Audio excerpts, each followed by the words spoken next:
Quando Jesus, certa feita, com seus discípulos, ele falava muito por parábolas. Olha só os mistérios de Deus. E as parábolas que Jesus falava, os discípulos não entendiam o que Jesus queria dizer com aquilo.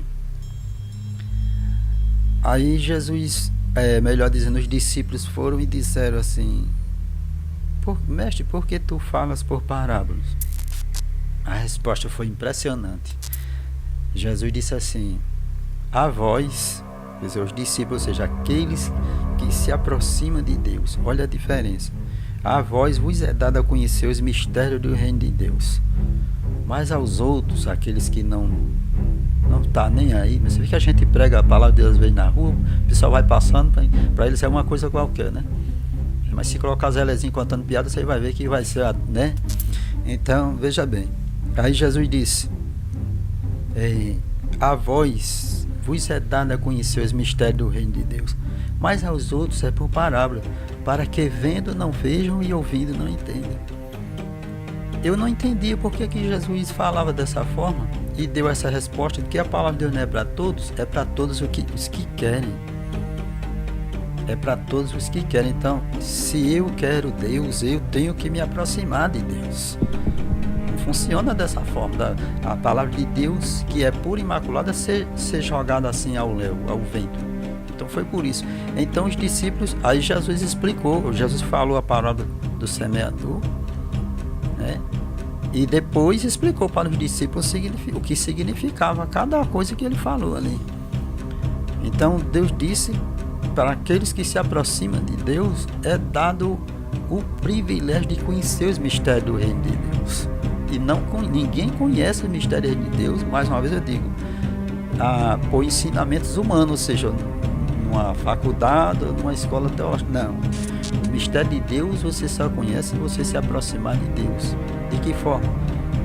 Orando, se consagrando, pedindo ao Senhor essa revelação e examinando as Escrituras. Porque eu falei que Deus no Antigo Testamento não revelou o nome dele para ninguém. Então a gente tem que provar aquilo que a gente fala. Eu tenho que primeiramente mostrar isso na Bíblia. E depois eu vou mostrar que Deus revelou o nome em outro momento. Porque as coisas de Deus, Jacques, tudo tem o tempo. Por isso que Deus não revelou no Antigo Testamento, porque ainda não era o tempo de Deus revelar o seu nome. Mas sempre os hebreus tinham, claro, esse desejo de saber o nome do Deus que eles serviam. Então, aqui no livro de Gênesis, começando pelo patriarca Abraão, e quem está assistindo vai entender lá na frente o porquê. No capítulo 17, no versículo 1 diz assim: sendo pois Abraão da idade de 99 anos, apareceu o Senhor a Abraão e disse-lhe: eu sou o Deus Todo-Poderoso, anda em minha presença e ser perfeito. E porei o meu conserto entre mim e te multiplicarei grandissimamente. Pronto. Então, temos também aqui, nós vamos andando aqui agora, estamos em Gênesis, né? Vamos lá para o capítulo 26. Depois vão entender o porquê de tudo destas passagens aqui. A história aqui já se caminhou, né? Deus apareceu a Abraão, fez a promessa, e a promessa era do filho Isaac. Chega o tempo de cumprir essa promessa, se cumpre essa promessa, né?